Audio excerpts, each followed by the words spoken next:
ಎಲ್ರಿಗೂ ನಮಸ್ಕಾರ. ಇವತ್ತು ಬೀರೂರು ಭಾಗದಲ್ಲಿರ್ತಕ್ಕಂಥ ಬೀರೂರಿನಲ್ಲಿ ಅಗ್ನಿ ಅಂತೇಳಿ ಇಲ್ಲಿ ಹೇಳಬೇಕು ಅಂದರೆ ಸಮಾಜ ಸೇವಕನ ಇವರು ರೈಲ್ವೆ ಸ್ಟೇಷನ್ನಲ್ಲಿ ಎಷ್ಟೇ ಟ್ರೈನಿಂಗ್ ಸಿಕ್ಕಂಥ ಎಷ್ಟೋ ಬಾಡಿಗಳನ್ನಕ್ಕೆ ಮುಕ್ತಿ ಕೊಡ್ತಕ್ಕಂಥ ವ್ಯಕ್ತಿ ಇವರು. ಇವತ್ತು ನೋಡ್ಕೊಳೋರು ಅವ್ರ ಕುಟುಂಬದ್ದು ಮಾಹಿತಿ ಏನಿಲ್ಲ, ಅವರೊಬ್ಬರೇ ಅಡ್ಡಾಡ್ಕೊಂಡು ಇರ್ತಕ್ಕಂಥ ಒಂದು ಸಂದರ್ಭದಲ್ಲಿ ನಮ್ಮ ಮಂಜಣ್ಣರು ಮಾಡ್ತಿರ್ತಕ್ಕಂಥ ಜಾಗದಲ್ಲಿ ನಮಗೊಂದು ಸಣ್ಣ ಅಳಿಲು ಸೇವೆ ಅವ್ರು ಮಾಡ್ತಿರೋದ್ರಿಂದ ತುಂಬ ನಮಗೆಲ್ಲರಿಗೂ ಕೂಡ ಒಂದು ಮಾದರಿ ಕೆಲಸ. ಅವ್ರಿಗೆ ಇದ್ದಾರೆ ಜನ ಅಂತ ಹೇಳಿದ ತಕ್ಷಣ ಅವರು ನಾನು ಇನ್ನಿಬ್ಬರನ್ನ ಕರ್ಕೊಂಡ್ಬರ್ತೀನಿ, ಅಸ್ಸಾಂಗೆ ಮತ್ತು ಇನ್ನಿಬ್ಬರನ್ನ ಅವ್ರ ಜೊತೆ ಕರ್ಕೊಂಡು ಹೋಗ್ತೀನಿ ಕಾರಣಕ್ಕೆ ಇವತ್ತು ಇವ್ರನ್ನ ಸ್ನಾನ ಮಾಡಿಸಿ ರೆಡಿ ಮಾಡಿದ್ದೀವಿ. ಇವ್ರಿಗೊಂದು ಒಳ್ಳೆಯ ಅಂದರೆ ನನ್ನ ಒಂದು ಅಭಿಪ್ರಾಯ ಏನು ಅಂತಂದರೆ ಇವ್ರು ಮಾಡಿದಂಥ ಒಳ್ಳೆಯ ಕೆಲಸಗಳು ಆ ಸಾವಿನಲ್ಲಿದ್ದಂಥವ್ರನ್ನೆಲ್ಲರನ್ನೂ ಒಂದು ಮುಕ್ತಿ ಕೊಡ್ತಿದ್ರೆ ಫಲವಾಗಿ ಇವತ್ತು ಒಂದು ಒಳ್ಳೆಯ ಜಾಗಕ್ಕೆ ಸೇರ್ತಾ ಇದ್ದಾರೆ. ಈ ಸಂದರ್ಭದಲ್ಲಿ ಅವ್ರಿಗೆ ಒಳ್ಳೇದಾಗಲಿ. ಅವರ ಒಂದು ಬನ್ನಿ ಈ ಸಂದರ್ಭದಲ್ಲಿ ಅವ್ರಿಗೊಂದು ಒಳ್ಳೆಯ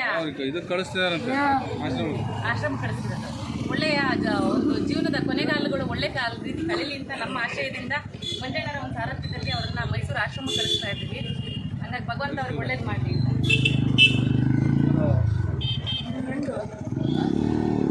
ಆಂಜನೇಯ ಅಂತೇಳಿ ನಮ್ಮ ಬೀರೂರು ಭಾಗದ ನಾಯಕರು ಮತ್ತು ಪುರಸಭಾ ಮಾಜಿ ಅಧ್ಯಕ್ಷರಾದಂಥ ಸೋದರಿ ಶ್ರೀಮತಿ ಸರಿತಾ ರಮೇಶ್ ಅವರು ನಮಗೆ ಈ ವಿಚಾರನ ಕೊಡಿಸಿದ್ರು. ಅವ್ರು ಯಾವಾಗಲೂ ಹೇಳ್ತಿರ್ತಾರೆ ಇಂಥ ಕೆಲಸಕ್ಕೆ ತುಂಬಾ ಭಾಗಿಯಾಗ್ತಾರೆ. ಆದ್ದರಿಂದ ಒಂದು 2-3 ದಿವಸದ ಹಿಂದೆ ಹೇಳಿದರು, ನಾನು ಇಂಥ ದಿವಸ ಬರ್ತೀನಿ ಅಕ್ಕ ಅಂತ ಹೇಳಿದ್ದೆ.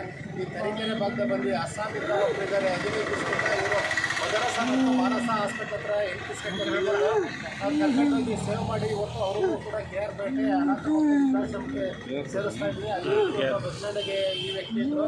ಇವರನ್ನು ಕೂಡ ನಮ್ಮ ತರೀಕೆರೆ ಭಾಗದ ಜನದ ಎಲ್ಲರ ಸಹಕಾರದಿಂದ ಇವರನ್ನು ಇವತ್ತು ಕರ್ಕೊಂಡೋಗಿ ಸೇರಿಸ್ತೀವಿ. ಅದೇ ರೀತಿ ಇವರು ಆಂಜನೇಯರ ಬಗ್ಗೆ ಕೇಳೋದು ನನಗೆ ತುಂಬಾ ಮನಸ್ಸಿಗೆ ನೋವಾಗ್ತಾ ಇದೆ. ಅಕ್ಕರು ಹೇಳ್ತಾ ಇದ್ರು ಇವರು ಹಿಂದೆ ತುಂಬ ಸೇವೆ ಮಾಡಿದ್ದಾರೆ. ಆ ಸೇವೆ ಪ್ರತಿಫಲ ಇವತ್ತು ಇವರು ಒಳ್ಳೆ ಜಾಗದಾಗಿರಲಿ, ಇವರ ಆಯಸ್ಸು ಇವರಿಗೆ ಎಲ್ಲ ಆರೋಗ್ಯ ಚೆನ್ನಾಗಿ ಕೊಡಲಿ ಭಗವಂತ ಅಂತೇಳಿ ಈ ಸಂದರ್ಭದಲ್ಲಿ ಕೇಳ್ಕೊಂಡು ಇವತ್ತು ಆಶ್ರಮಕ್ಕೆ ಕರ್ಕೊಂಡು ಹೋಗ್ತಾ ಇದ್ದಾರೆ.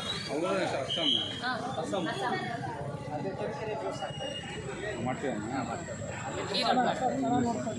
ನಾನು ಬಿಟ್ಟು ಬರೋದು ಯಾವ ಸಮುದಾಯಕ್ಕೆ ಬರ್ತಾರೆ?